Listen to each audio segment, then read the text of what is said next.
Coming to you live from the JRE Tobacco Aladino Mobile Studios, it's the Cigar Pulpit.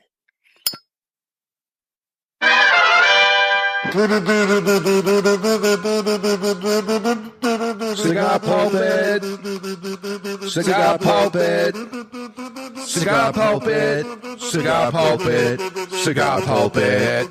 It's the Cigar Pulpit podcast starring Nick, the Bishop of the Burn. And here is another sermon from the pulpit. Yeah. Hello, everybody, and welcome to another sermon from the Cigar Pulpit. I'm the Bishop of the Burn, Nick, and today I am going to be smoking something new and special. I'm going to be smoking the boxed pressed Superb from Blackbird Cigars, and I am going to be joined by Blackbird owner Jonas Santana as we talk about this new cigar as well as a variety of other things impacting the cigar industry. So why don't we go ahead and jump right into the interview, and I will catch you guys on the other side. And I am joined today by Jonas Santana of Blackbird Cigars. How you doing, buddy? Everything is great, man. Thank you so much for having me again. Thank you for all the support all these years, actually, not only 1 year. And man, I'm happy to be back and see you. You know, I think you're gonna be now the cigar model because you look way better than before. I need to get a haircut, but otherwise, I'll give you that. That's so kind of you. That's so kind of you. Well, I'm excited because you have a new version of my favorite cigar that you guys have put out. And so we're here today to talk about the new box press version of the Superb. Can you tell me a little bit about this as I prep to smoke this guy? The Superb box press. Mm-hmm. Not many people know that when you make a cigar, let's say total 52 by 6, and then you want to press the same size cigar, you have to take out at least half a leaf of the filler to press the cigar. Because if you don't do that, it's going to plug. Okay. So you cannot make the same cigar that is meant to be box pressed than the one that is going to be a regular vitola. By that, the blend will change in a couple of percentage, not too much. But what you try to take out is the one that you, let's say, prefer the least of the flavor for what you're trying to accomplish. Okay. In essence, it's the same blend, just pressed. But the thing is, when you press a cigar, everything becomes smoother, but everything becomes more concentrated because of all the oils getting pressed together. And then when you age the cigar, things is just in another level. So whoever loves Superb, they will even enjoy it as much, like even more. The same thing happened with the Crow. When I did the Crow Box Press, the Crow Box Press is more harmonizing pepper. So it's less intense. It's there, but it's more harmonizing, and let's say it's more gentle in the retrohale, for example. So whoever does not smoke very strong cigar will easily jump to the Crow Box Press as well. Okay. All right. Well, I'm going to cut the cigar, and the official cutting is brought to you by 2guyscigars.com. That's the number 2guyscigars.com. Two Guys have been around for 40 years, and they are the trusted name in the cigar industry. Everybody knows Two Guys, but if you don't, please give them a try. You won't be sorry. Family owned and operated, 2guyscigars.com does the best to provide a great selection, fair prices, and excellent customer service. So head on over to 2guyscigars.com for your next cigar purchase. Tell them that the Cigar Pulpit sent you. And remember, that's the number 2guyscigars.com. And with that, I'm going to cut the cigar. So I'm excited for this. This is my first cigar of the day. First time you're going to try it? First time I'm going to try it. I've been saving the kind samples that you were generous enough to send me. I wanted to make sure that I did this fresh with you. And, got a good draw on that guy. We're going to give this guy a light and get going. So before we get too far into this, and I've got a couple other kind of industry-related questions for you. How are things with Blackbird Cigars right now? Like, it's been a minute since you've been on. I mean, let's catch up as to how things are going. I see you all over the place doing events and things like that. So how you been doing? Everything is great, man. Last week, actually, I was in Dubai in the cigar show that they did over there. I like that they're doing that because it's going to bring something better and unique to the cigar industry, and also it will give that territory more knowledge in cigars because I think they need it.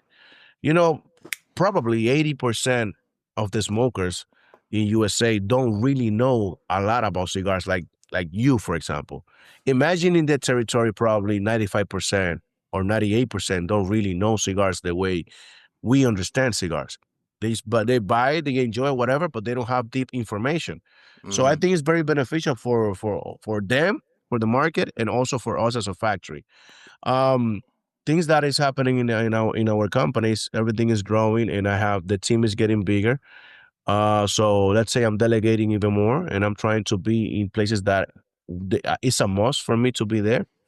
Something else I can tell you is we're working to launch for next year our 10th anniversary cigar. Ah, So fun. even that I always say that we started in 2018, but the reality is the first 200 boxes of any product that I created was in 2016, and I created the Crow back then. Then when I quit from the other factory and did the joint venture with my master blender and my brother, we got together. We do everything once again, and we properly relaunched the brand in 2018. If I'm not wrong, that was maybe TPE. Okay. Our first IPCPR in 2019. So we're working. There's a couple of things we're working, and hopefully we can really bring it to the market next year after PCA. We're working on a blend that is the 10th anniversary. All right. So it's currently being made. So we want to launch it at the right time. As soon as the cigar is like, okay, it's ready to go. Okay. We are working also in a box to have 10 different best of Blackbird cigars. Oh. 10th anniversary sampler, like whatever we think has been the best cigars with the people, with our knowledge, with our data, everything. We want to have that type of box, something limited. Um, Box of 10 as for now, and I don't think we're gonna do more than 2,000 boxes because Okay. it depends really on quality, on quantity. For example, I'm trying to bring back the macaw, but it's very hard because it has 8 different type of tobacco. Yeah. Something else that we're working on is every quarter we want to have a short run. So last year we did a Meadowlark. We might bring it back this year, and if we not, we'll bring it next year. So I want to put the cactus run to rest for at least 1 year, and then like 1 year yes, 1 year no. So there's gonna be a short run that we're gonna ship it right after PCA. Okay. Then the next quarter, another short run, and then another short run, or the limited edition that I've been working on for the last 2, 3 years, because that cigar must be great as the 10th anniversary must be great, which is the Murder of Crows. Oh, I don't okay. remember if we talked about it in the past. I don't know if we have. I mean, I know the crow, obviously, but let's talk about the murder of crows. I cannot say much. It's a Okay. limited cigar. We did 2 years ago 200 cigars just to test it. And we say, okay, this is the one. And we're taking everything slower, but surely. I remember when starting 2019, all I wanted to do is to get as much accounts as I want. Mhm. Nowadays, I want to keep getting accounts, but in a slower mode because I don't want to play games. I want to reduce problems. I want to reduce mistakes. Something that I remember I did 2019, 20, and 21. I opened up more accounts that I was capable of when I had this small factory. Yeah. People were applauding me and the team, whatever. But at the same time, it was great. But at the same time, it was not so great. Of course, there's something that was outside of our hands, which was the pandemic. Yeah. At the end of the day, pandemic was the one that was really did the horrible problem on me. So, but because of that, I decided to take things in a different way because I really want the best, but nothing but the best to the consumer. So basically, the way I'm working is mainstream brand with always a boutique mindset. Boutique in the term that I understand boutique. And Mhm. let me tell you why I talk about that. The most of the time when people talk boutique, they refer to small company. A boutique does not mean small company. For example, if we talk about a fashion brand, do you think Christian Dior is big? Is a big brand or is a small brand? I mean, I think it's a big brand. But when you go to buy over there, you go to a boutique of Dior. Yes. Why is boutique? Because they did X amount of pieces of this shirt, t-shirt, or pants. They call it pieces. So the term boutique, I don't, maybe I'm wrong, haven't been used correctly with the cigar brands. So boutique mindset is because attention to detail. Boutique mindset because even if we have a mainstream line, we want to have those small quantity cigars to keep people entertained. So to bring them the best tobacco that is only small amounts of it I was able to get access to, but not specifically to be small. It's depending on you know what I mean? Yeah. I'm following what you mean. Yeah, I mean, it's one of those things where you have the ability, if you wanted to blow it up, but you're getting the quality ingredients, you're making the quality cigars, and you're keeping it tight to make sure that it's quality. Every company, in essence, has the same reaction. You have your product that is your bread and butter. So, for example, if we talk about Coca-Cola, they have multiple drinks, soft drinks, but their bread and butter is the Coca-Cola Classic. No matter how many Coca-Cola they have, berry, strawberry, whatever, the Classic is the one that really brings the capital to the company. And if I'm not wrong, also the water, the Dasani. Yes. They also make Sprite. They also make a couple of different stuff. Well, that's the bread and butter. So at the end of the day, you have a portfolio of product, so you can please the most amount of consumers.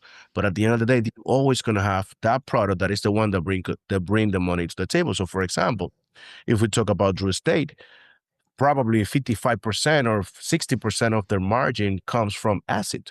I was going to say the flavored stuff is their big bread and butter. Exactly. Yeah. So everything behaved the same in essence, but that's the thing. Of course, we are in the business to make money, but that's not my main concern, not my main goal. Because I believe, I'm not considering myself rich right now, but I believe that how much do you really need to feel happy as a human being? I prefer to focus in the best product I can give out there so we can have a brand for the years to come. We can have a company for the years to come. Not necessarily for the kids or whatever, because you don't really know if the kids are going to continue your legacy. But the thing is, I like to have fun with this. And it is very fun when you put smiles on people's faces and they call you, they text you, they hug you because you're doing a phenomenal job. You know? Yeah. You know, and so I believe that when you focus on that more than the money, I think you're going to have a successful company. We need the money because that's the gas that we need for the motor to keep going, to keep driving. I know we need that, Yeah. but that should not be the main focus. So, for example, some company gets desperate because they need money or whatever, because of whatever reason. And sometimes they want to do a great product, and they are afraid of market the product at the right price because it's not going to sell. But maybe that great product that you're doing is going to take 5 years to really blow up. In the meantime, you should have another cigar that is great, price friendly, to give you the capital while you're working to this product. Yeah. Does it make sense for you? It does. It does. Well, and okay. So I have an industry related question. I actually have two for you that I'm going to put you on the spot slightly with, and you're touching on one, and so I'm going to go ahead and broach the one now. Right. Price. I feel like price is about to become a major discussion point in this industry. Not that it hasn't prior, but I'm sure you've heard the news related to the United States in relations with Nicaragua.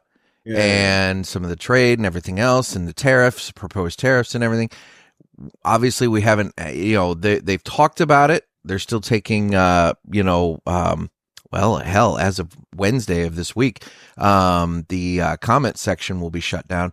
So there's a real possibility. I'm hearing possibly by the end of this month, Nicaragua might be in a situation where prices are going to skyrocket and that sort of thing. Now, you guys, as a Dominican-based company, obviously, one could argue, have an advantage now because with the bulk of the cigars in the industry coming from Nicaragua right now, imported in the United States, you know, these cigars are going to drastically go up in price. You guys now have the ability to come in and say, we are a lower priced than them brand, not cheap by any means, and I don't mean cheap in terms of price. I mean cheap in terms of quality. You know, you have the ability to come in and benefit. So how are you looking at that situation? Like, what are, you know, are you tracking that, or how do you guys respond to that? Well, I don't feel good about that because, you know, I don't want anything to do bad at their business. Yes, of course, as a company, we see an opportunity with different ways. Pricing, which probably the retailers are going to support more Dominican product or in Honduran product over the Nicaragua because of the pricing, because of the consumers. It's going to be hard for them to really pay for that. For sure. Opportunity that we can see there, because at the end of the day, whoever owns business in Nicaragua, cigar related, they don't need to die because of that, because there's going to be factories like ours over here that they can come and visit us, and maybe we can help them out with production. We can help them out probably with building another factory or whatever. The good thing about us is we have space at the moment. So yes, it's going to benefit me, but also it's going to benefit them to keep doing business. But like I said, I don't feel good about it. But at the end of the day, market industry is all about competition, and you take advantage wherever the ball is better. Yeah. That's the way it is. That's just the way the system works. You know? No. I cannot call Donald Trump and say, "Hey, how you doing?" No, I get that, and I don't think anybody is taking any. I mean, I would hope nobody is taking any pleasure in the situation and seeing, you know, their industry, you know, rivals, competition, whatever you want to call them, put in a position, because that, look, at least for me, a fair fight is the best fight. You know, everybody on a level playing field, putting forth their best product, doing their best, and let the consumer decide, you know, where they want to settle down. But, you know, having government come in and regulate things, and, you know, that becomes an unfair playing field, and it's no fun. But at the same time, again, like you just said, you've got to also look out for yourself. And so I'm mildly curious as to, you know, where companies like yours that are based in the Dominican, some based in Honduras, whatever, you know, what they're looking at, how they're viewing this situation and seeing opportunity for themselves in it, I guess is my point. Yeah, you know, in my case, being in the Dominican Republic, it's not because I choose to be in the Dominican Republic. A good amount of cigar brand owners or factory owners in Nicaragua, not specifically, are from Nicaragua. Yeah. They went there because they because of Cuba, whatever reason. I'm here because I was born and raised in the Dominican Republic. So, you know, I didn't choose to be here. But as for now, but on the flip side of that, lucky enough for me, I'm here. But on the flip side of that, you, even though you were born in the Dominican Republic, you could have chosen to say, "Hey, I'm from here, but maybe I want to set up in Honduras. Maybe I want to set up in Nicaragua. Maybe I want to set up in Costa Rica, where, you know, wherever." I mean, you could have chosen to leave, but you chose to settle and place your factory in your home country. That is correct. The only thing that I can tell you is the amount of information that I have in my country, the access that I have in my country, I don't have in Nicaragua. Everything is doable with the proper information and taking your time, coordination. Of course, I agree with you, because me and my brother, we always think about having a Nicaraguan line made in Nicaragua. Mm-hmm. I don't see the possibility, but we can still make the Nicaraguan cigar, making all Nicaraguan tobacco made in the Dominican Republic. How is that? This is the funny thing that I always tell you. iPhone is Chinese, but designed in California. It's true. It's true. Well, and now you just touched on my second question. All right. Let's talk California. So California with their unflavored tobacco list and regulating everything out there. How is that impacting you and Blackbird Cigars? Everything that costs money will impact you and affect you in a way that nobody likes. So California it has been for a lot of years a tough market because of the tax. Penetrating with a new brand is not that easy. Navigating in California is not that cheap. So in my case, it's not my best market anyways. Mm-hmm. I do want to have the possibility to sell even more in California, and I will adapt to wherever I need to adapt with the new regulation. Um, but that's that will you're always gonna have a paper every day. What's your priority? Is your priority investing in that now or investing in that later? Yeah. How many customer will be with you? You do, the percentage. Does it make sense to do it now? Does it make sense to do it then? So then let me. I haven't read as much as I should because I've been traveling. Yeah. But there's a big issue with the lease that you have to comply. You have I was to gonna say you have to apply, and then my God, the like you pointed out, the money, the fees that you're paying towards the government, and for all of your different cigars and everything. So I guess my question then is, if California's not been if it hasn't been a big market for you so far, once this goes into effect and everything, are you kind of taking a wait and see attitude as it pertains to California? Are you going to, I guess I'm more directly asking, are you pulling out of California until you figure out, how this goes? No, I'm not pulling out. I'm just going to try to do the things the right way, but I'm not, okay. I can't pull out. It's part of, well, exactly. Much there. So, okay. So then, so you're applying for, to be on this list for the products but are you taking a look at what sells the best in California and maybe determining like, okay, exactly. Maybe not the full catalog will be available in California, but maybe just our top sellers, that kind of thing? Yeah, that's the thing. There's a lot of ways to do it. If you say, I want to start with 3 lines instead of my 7 core line, I want to do this, and then you start increasing.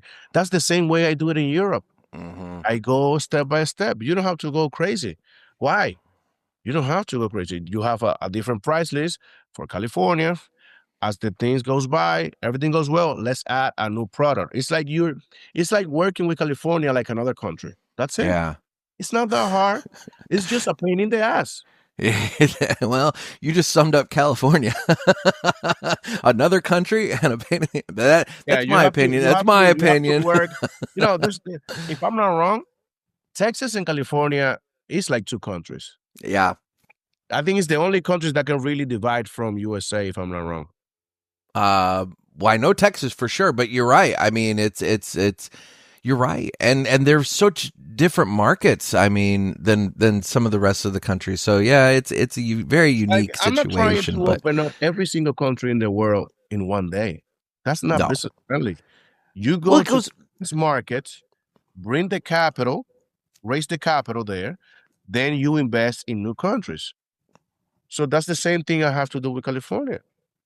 But we have to do it right. It's not about rushing. It's about doing it right. If you need to pause for 1 year, you pause for 1 year. What's a big problem? Yeah. The issue that I see maybe is the retailers that are going to be maybe in a lack of product because they only need to sell X amount of product. Yeah. Sometimes you got to go for a distributor, maybe Phillips and King, things like that. There's ways. The only thing is how much you want to play the game on their way. Yeah. How much you want to do it right. After FDA back in the days, I remember when I relaunched the brand, FDA was back on my neck. After that, I don't get stressed anymore. I like that attitude. It's like you survive through that. So at this point, like, what else can happen? So, although let's knock on wood. I learned that whatever you cannot control with your hands, you shouldn't stress. I heard a quote once, and it stuck with me, and it said that if it's a problem that you can solve with money, then it's not really a problem. not really a problem. Depends how much money. Well, and that's valid, but at the end, but to the point, it's like, you could be given some fatal diagnosis and you can throw all the money in the world at that. And, at some point you're still going to pass. So I don't know. I always try to keep that in mind. So I guess yeah, you're right. Let's be real. If it's tens of millions of dollars, we don't want to be, or we may not be able to fix it. But yeah, I don't know. I like that mindset though, that if, there's only so many things you can actually control. Okay. Well, like I said, those are the two big things that I wanted to touch on, because I feel like those are the things going forward that by the next time, everybody gets together at PCA, I really feel like those two things are going to have kicked in. And I feel like the industry is going to be a very different place come April of next year versus April of this year. I don't know. We are in an industry that has been attacked for the years. Yeah. Well, many years has been attacked. I haven't seen people stop smoking because of that. I sometimes I ask myself, like, what happened we do wrong for to be attacked so many times? But at the end of the day, what can we do? We just gotta work, and we have to work smarter. It's not about harder. We gotta work smarter. If we are a businessman in this industry, well, maybe we need to have another business, not only cigars. We have to do something else too, so we can balance it out the cost of having a big company, because it is not cheap to have a cigar factory brand. It's not cheap, and it takes very good years to really take out profit from these companies, because you have to reinvest everything in tobacco. Yeah. So whoever's trying to make money in 5 years in cigars, good luck with that. What is it, Raphael? I think it was Raphael Nodal said it. He said, if you want to make $1 million in the cigar industry, start with 2 million. Yeah. Hey, he's not right. He's not wrong, man. He's not wrong. Take a long time. You have to love it. You have to be patient, and you can't stop. The good thing about the cigars that I like is, in my case, I like to travel a lot, and I have visited too many countries in different states in the United States because of this. Mm-hmm. The value that is not in money, I can see it in human beings, because I have many friends now. So there's a couple benefits outside of the money. I understand that we all need money to pay the bills and all of that, but the most depressed people are always very wealthy people. Yeah. That's a joke over here, that we poor people, we don't have time to be depressed. So you mentioned Europe. How are things going overseas? Europe is always a slower market. Mm-hmm. It takes time. It's different things. You have to apply to different stuff. Actually, the track and trace. I remember everybody was crazy. Track and trace. There's ways to do it. Mm-hmm. It's not that hard. The thing is, people don't like the new stuff. When you get applied for new stuff, people don't like it. People hate changes. Yeah. That's the thing. And also, it's money. I'm not gonna lie. They just want to raise more taxes. Of course. But Europe is also a place that you need to take it slower. You go country by country, and you have to read, you have to research, and do everything properly if you want to succeed. There's a price effect there too. Like, if you are, for example, in Germany, if you are over 15 euros, you have a problem penetrating with your brand. That's really Germany. okay. Netherlands is, if I'm not wrong, they started already, or they're going to start this year, blind packaging, if I'm not wrong. Yeah. So it's going to be blind packaging like Canada. Okay. And what else after that? Now, real quick on that point, do you guys replace the actual band with a blank, like a standard, band, or do you put the more standard basic blank band over this band to where this is still there and available for a consumer the band to is see? there. We just put something on top of it that is brown. In the case of Canada, it's brown, white letters, no, the font that they tell you to use. Okay. Yeah, because it's all uniform. Yeah. But this band is still there. It's just underneath that boring band. Yeah, it's extra packaging, extra cost. Okay.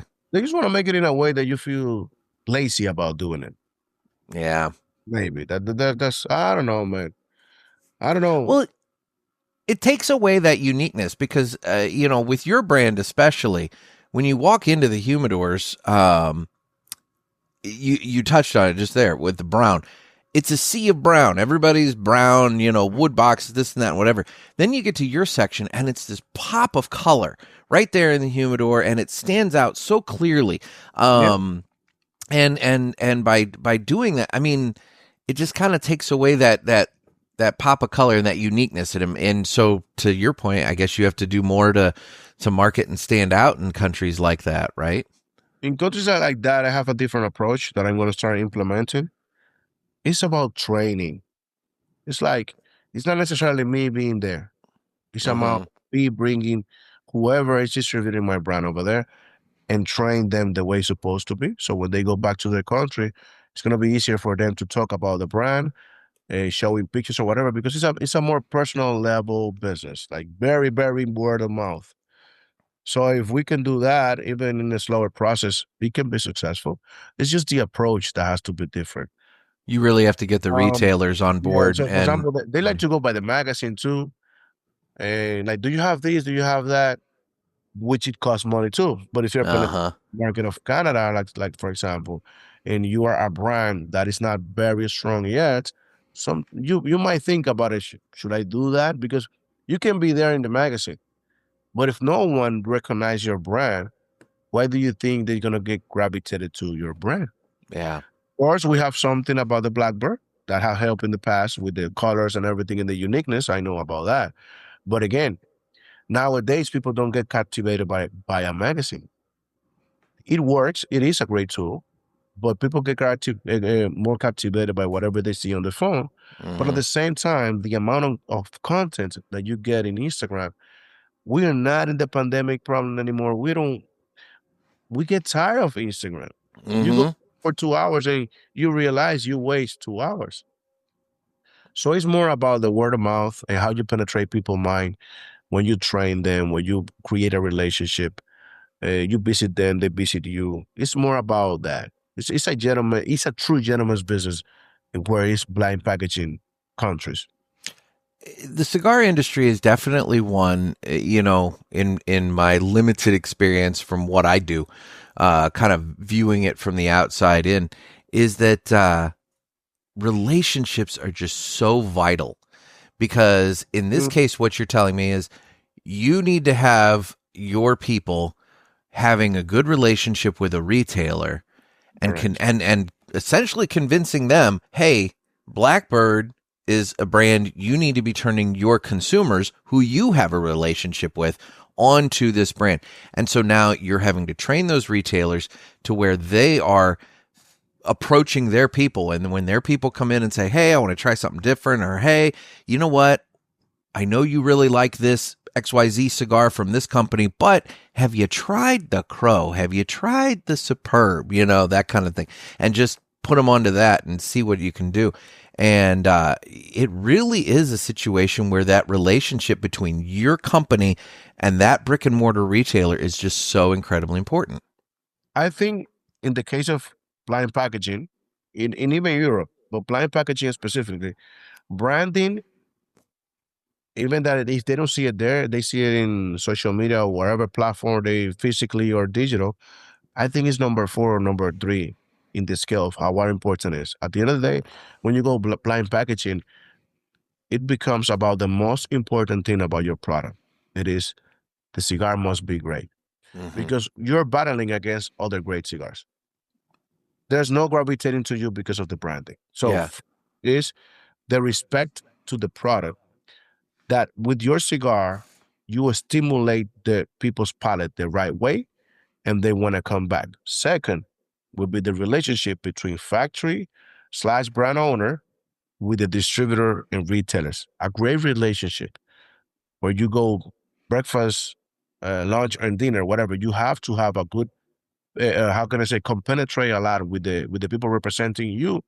And third, then we can talk about branding. Even if they don't see it physically, they have to take it off. It's about what's the amount of marketing do you do outside that also gravitate to there, because Canada also likes to travel. So wherever they travel and they see the product, they see the action, they come back asking about that product. For sure. But for me, in those cases, it's more the third more than the first or second. First will be quality of the product, the right stimulation in your palate. That's the way I see it. Okay. Okay. No, and that makes sense. And you're right about the traveling. I mean, like my friend Luke, he was just down here visiting me at the beginning of October. He spent the weekend in my area, and he lives just on the other side of Detroit, in Windsor. So he pops down to Detroit all the time. Which, that's easier for him than maybe some people further north in Canada. But, so he sees both the blind packaging on his side of the border, but then he comes down to the States and he can see the colorful packaging and everything else that we have down here. So it's kind of an interesting mix there. So, all right. We have to understand how the cigar consumer behave. Why we call it a community, the community of cigar smokers. So the thing is, with those places, even in every places, but more in those places, the first impression will be a very key point to your success eventually in that market. Because once you have a cigar smoker that enjoy a cigar, they will tell his body, "Hey, I tried this cigar." So it comes again to the word of mouth. People talk about that. Whoever got to travel, "Hey, bro, I brought these cigars. Let's ask to these retailers to see if they have it." So we go back again. The first impression with the quality tobacco and the right stimulation in your palate with the cigar that he picked. And eventually he will tell his friends about it. For sure. I want to pivot for a moment. We're talking about packaging and things of that nature. The glitch, you redid the bands and you redid the packaging with the glitch. With the state of the economy and everything else, as it is right now, dollar cost average is important for smokers to be able to have a nice, affordable cigar that they enjoy. How have things been going on that front? Oh, the glitch is taking off. Yeah. The only thing that was missing in the glitch is the right packaging. So Yeah. when we pull it out, first we wanted just to get it out of the door, but really studying the market and what the market needs, we say, you know what, we have to give a different look to really use the glitch as a great product and affordable, budget friendly, without compromising the quality of the cigar.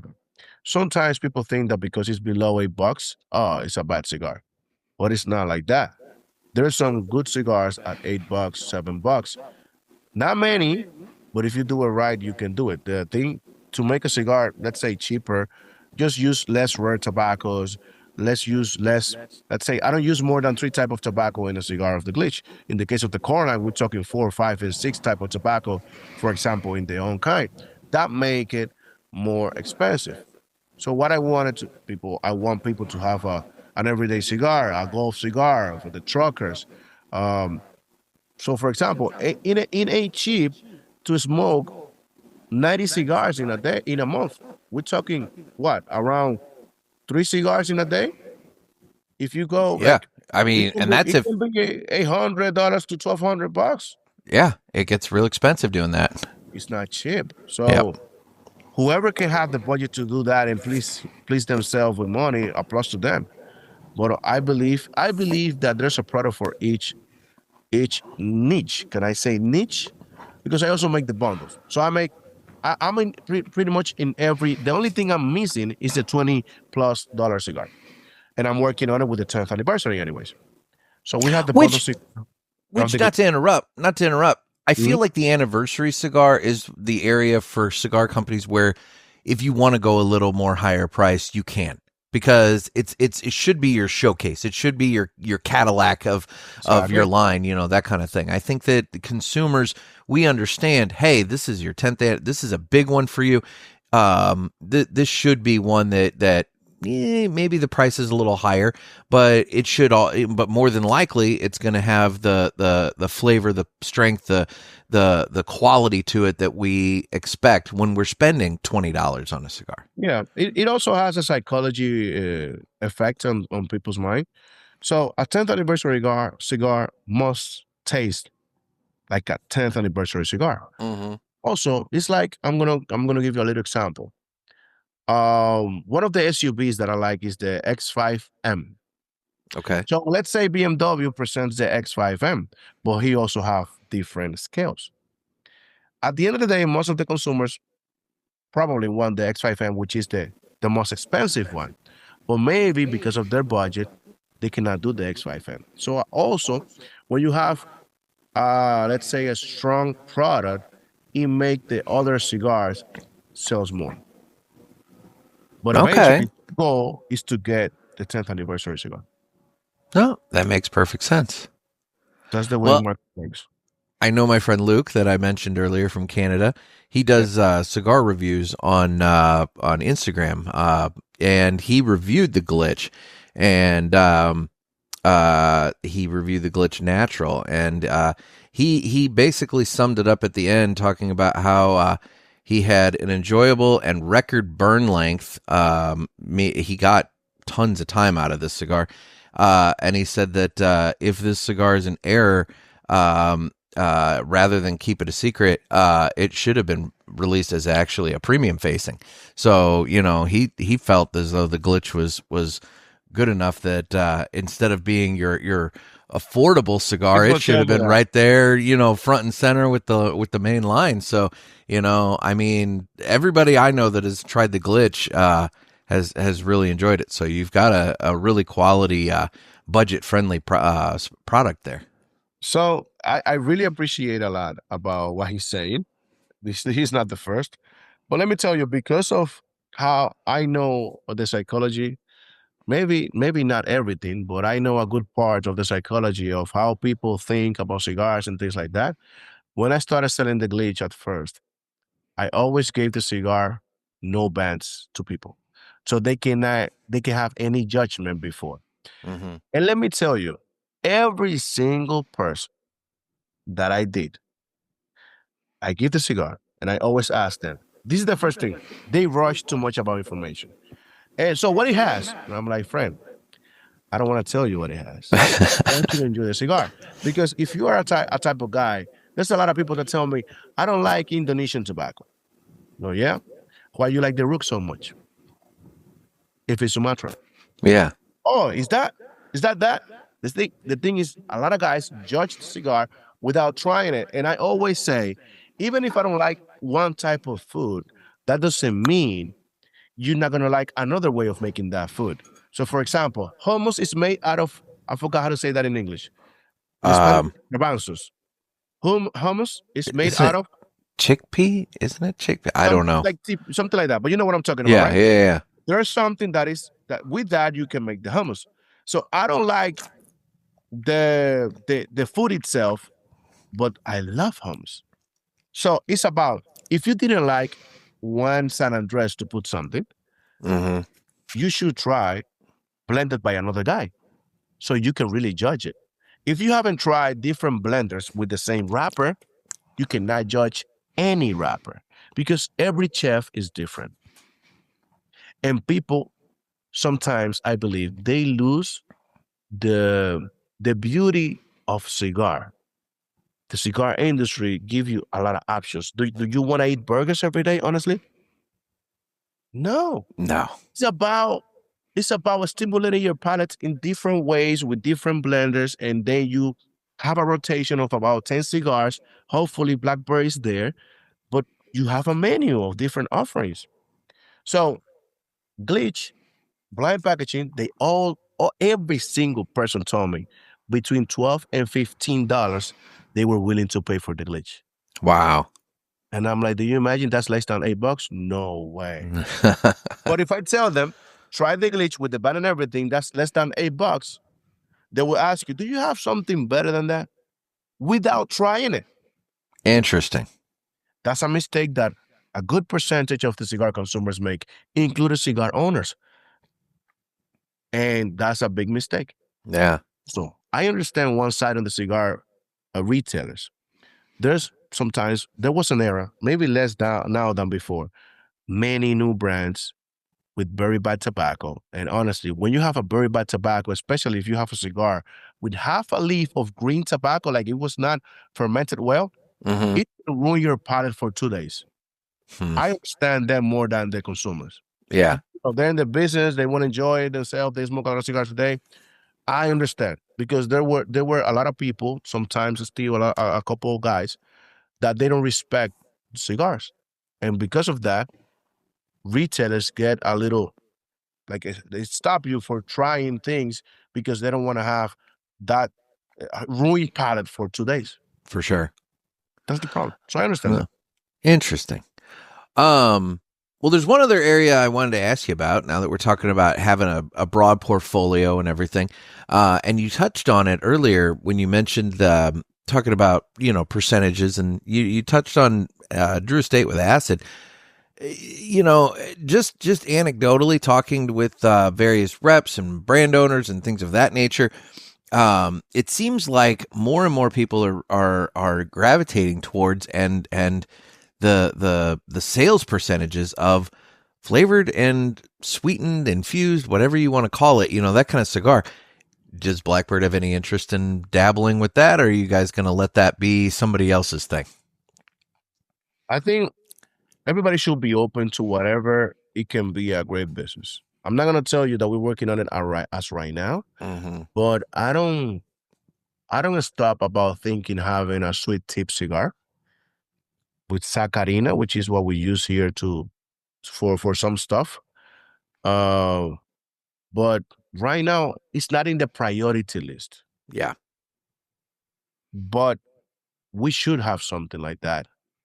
Because the good thing about that, even that I don't smoke flavored cigars, it also helps to bring new consumers to the table.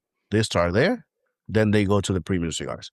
So I think it's a great tool to bring consumers. And I always tell the people, it's not about how many cigars you launch a year. It's about how many people are you really bringing new to the table. That's the only way you can get a bigger market, a bigger industry.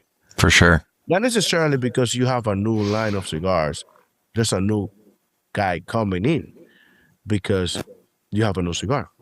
Not necessarily because you have a new cigar. The rotation is if they smoke 10 different brands or lines in a month, it's like 10 brands they do, and whatever times X amount they smoke a month, not necessarily they're going to smoke now 11 or 12 or 13 cigars plus whatever X amount they do. They just take away one that they are tired of it, and they put your new cigar in. So I believe there's a couple brand owners that think differently. They're not going to smoke more necessarily because you have a new brand. No. They even see in their numbers that when you drop a new line, there's one or two cigars that get affected in sales. Yeah, there's that ebb and flow. Exactly. So at the end of the day, like I said, I've been hearing a lot of anecdotal stuff lately, and I think it's been growing. But just the popularity of the flavored, I think more and more it's coming to the forefront, and I don't know. I'm not going to say for certain that I know people that are doing stuff, but I just think that. I find it fascinating that there seems to be this growing interest. At the same time, you also have, going back to government regulation, places that are putting their foot down on flavored tobacco and everything like that, to where it's kind of an interesting time for companies to be considering, expanding and adding something like that to their portfolio when, they may not be able to get more than a handful of years out of it before the government comes in and shuts them down. So I don't know. It's an interesting thing. I understand. It's very interesting. So we have to do, let's say, we have to call the board and decide what was going There you go. There you go. Like that. I don't believe in, just because I have an idea and I'm the owner of the company, I have to do it. Because you should have a leadership, and you must be secure about what you're going to decide. But also, when you have a company, others will be affected with your bad decisions. No, it's true. What I prefer the best decision possible made with the people around the company that understand the market. If they don't understand the market, they don't really need to say anything. They can say something in another department or whatever, but not necessarily on the new development of product. That's the way I see it. There you go. Well, I will say, in terms of new development of product, this box press Superb, man, I am loving this. The construction on this. I mean, you guys have well constructed cigars, and I really rarely ever have any sort of an issue. I can't honestly think of an example of having an issue with one of your cigars, but like the burn line on this thing. Even though I've got a fan going right here next to me to kind of move the smoke around a little bit, I've only had to touch it up one time on the one side, and it's only because the fan was I wasn't rotating the cigar, and the fan was hitting that one side, and so that side was getting cooled a little bit more than the other, and so that I guess what I'm saying, that was on me. But the burn line on this is ridiculously perfect and straight. The draw on it's been wonderful. And to your point about the flavors, I like I said in the beginning, the Superb is my favorite cigar that you guys have put out. I told you that when you gave me a sample for the first time at TPE. Oh God, whatever year that was. That was, man, they're all running together. Was that 2024? 23, 24, something like that? 24. And I remember smoking that there at TP, and I think I wasn't even halfway through that cigar, and I think I told you, like, this is my favorite thing you guys have put out. Because it just hits my personal palate. I'm a sun-grown Habano smoker, that kind of thing. And so I'm very familiar with the Superb. Like, I've smoked that a lot. And now coming at this and trying this box press version, it's a soft box press. It's not a, like sometimes you get a box press and the corners are like razor tight, and everything. It's a nice soft box press. And, but what's nice is, you're right, those flavors, they kind of just, it's like when you have a soup or a chili or pasta even. It's great that first day, but that second day, when those flavors all have had time to meld together and become that nice blend of everything, that's what I'm getting with this one versus the round version. The round version, those flavors are all there. I thoroughly enjoy it.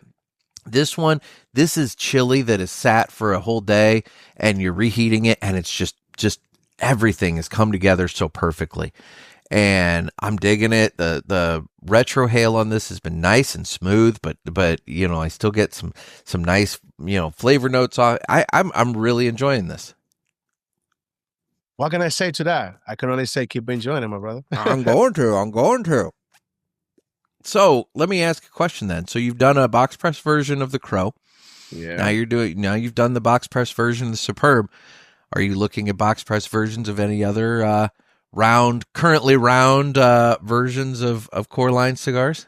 Not at the moment. I think I want to pick two more lines, because I already did the Superb Lancero. Mm-hmm.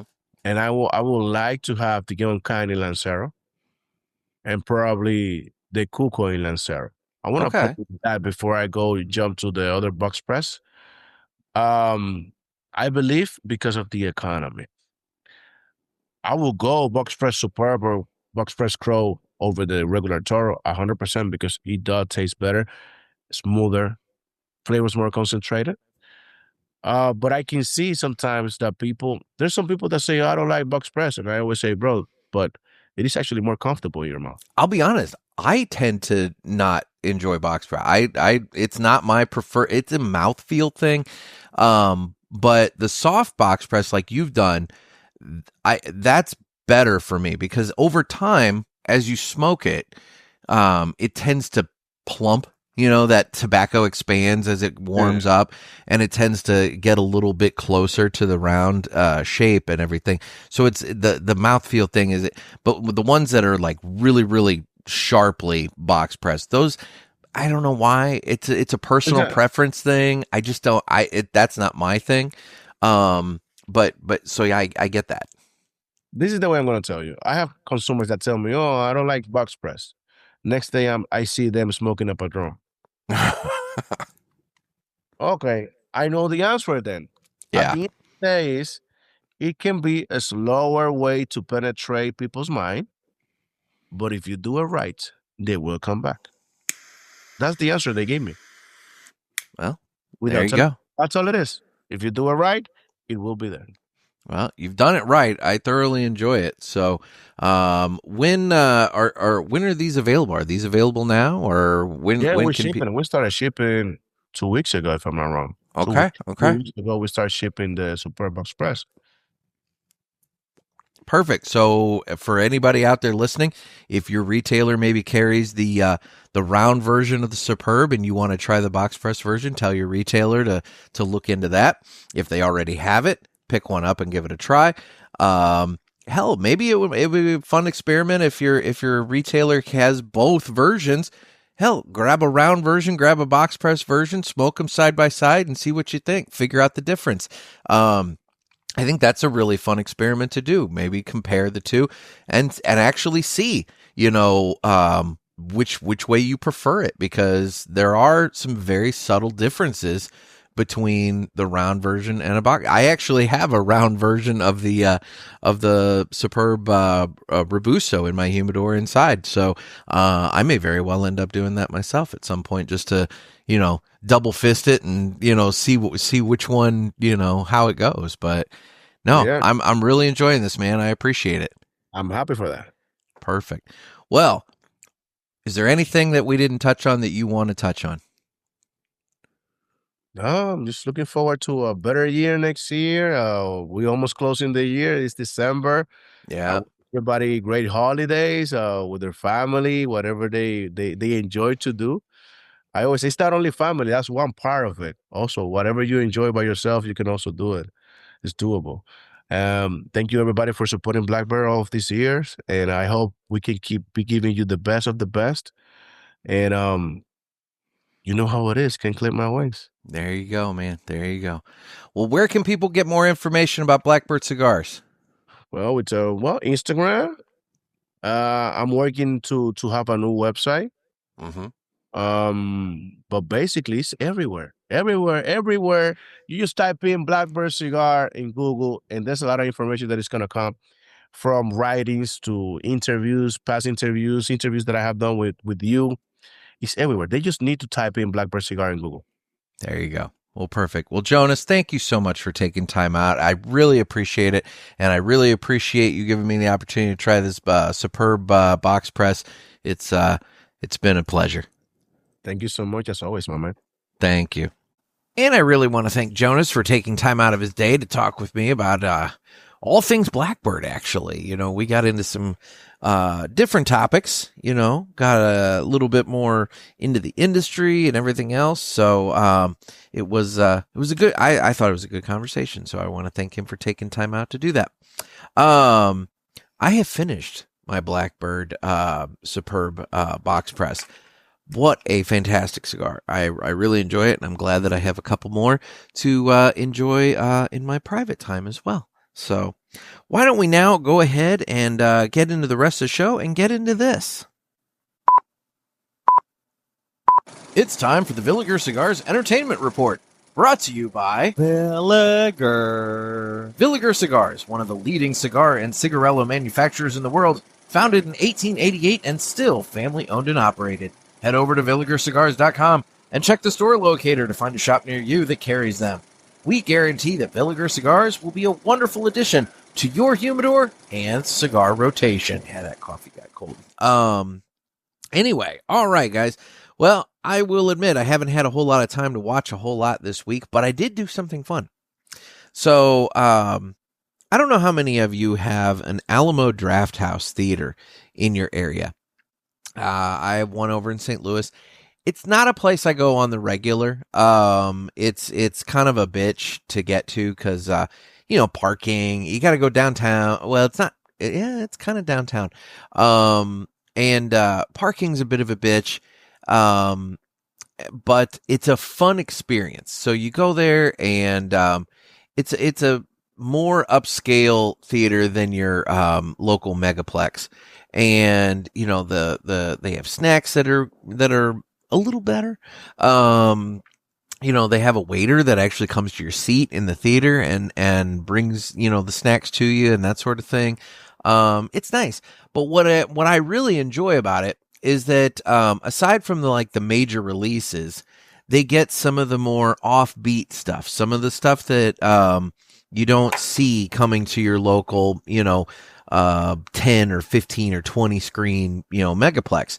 And so, every once in a while, I scope it out just to see, what they've got that's different, something unique. And something earlier this week caught my eye, and I decided, you know what, that's worth my time. I'm going to go do that.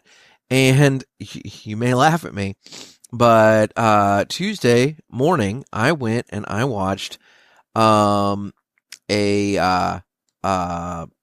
series of Gumby shorts shown at the Alamo Drafthouse in 4K. They had they had a 4K restoration of what was it? 6 different Gumby shorts, and I don't know how many of you remember Gumby and Pokey. Gumby was they're made of clay, and Gumby was the green guy that had the slanted head, and Pokey was his orange horse, his buddy, and it was really cool. They had one where Gumby has to loses his coin and has to venture through a series of mirrors to retrieve it. So that was kind of trippy. It had one about where Gumby meets Pokey, and he hears a thing on the news about this lost pony, and it turned out it's Pokey. And they've got there were a couple of them. One of my favorite ones, Gumby discovers a spaceship. I'm reading the description here. Discovers a spaceship in a toy store and decides to visit the moon. Upon reaching the moon, his spaceship is destroyed by a meteorite, leaving him stranded and confused with strange objects that look like rocks, but sometimes move and sprout eyes. And it's just bizarre, and I loved it. And I remember watching Gumby, when I was a kid.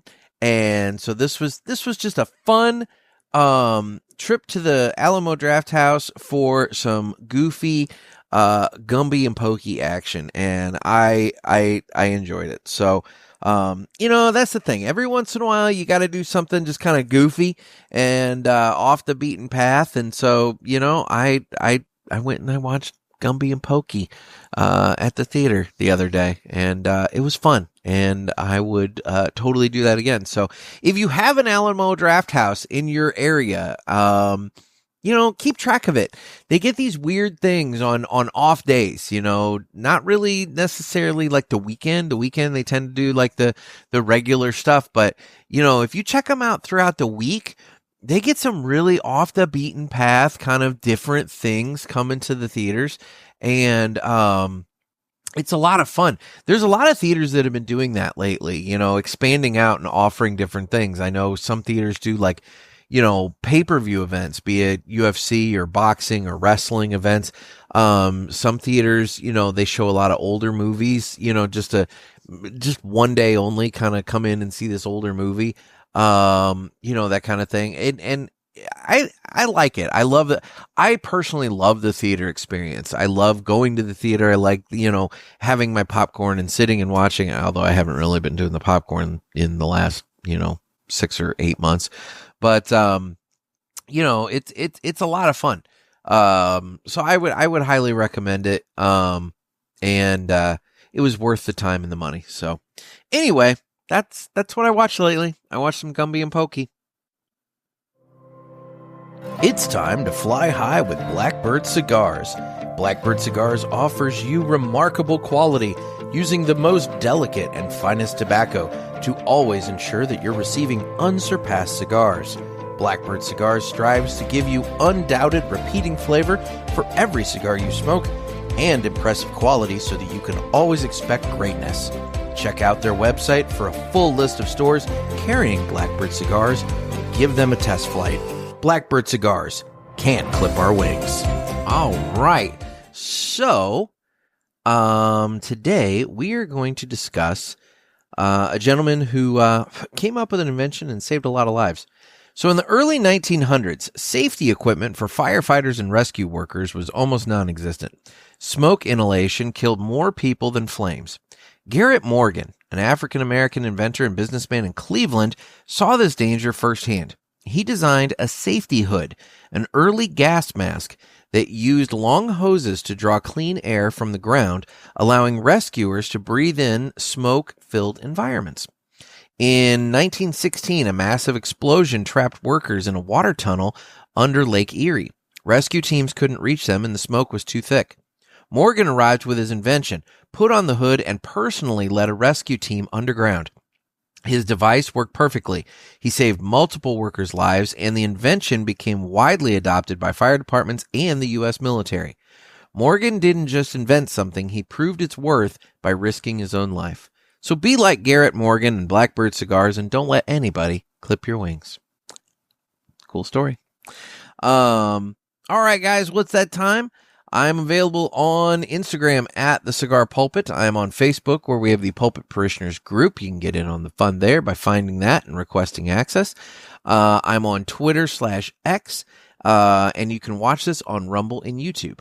I do need your calls for the Ask the Pulpit episodes, so you can give that hotline a call. Area code 863-874-0000. That's 863-874-0000. Call in with your comments, questions, concerns, whatever you may have. And then the newsletter, head on over to cigarpulpit.com. There's a little pop-up that comes up. Sign up for the newsletter. We're getting close to a big goal there. So, I could use more people signing up so I can hit a benchmark number for myself. That'll be starting in January. You get it one time a month, maybe twice. And, it's free. It's totally free. It's going to have some fun information in it. You'll like it. So head on over there and sign up for that. Otherwise, guys, again, highly recommend the box pressed Superb from Blackbird. If you have had the round version, give the box press a try. If you haven't had either version, I highly recommend it if you like a nice Habano, sun-grown, that kind of cigar. It's got good flavor, and it's a well constructed, good use of your time if you're looking for a nice cigar. Anyway, guys, thank you so much for taking time out of your day. I really do appreciate it. This has been another sermon from the Cigar Pulpit. I'm Nick. Everybody, stay safe. Stay safe.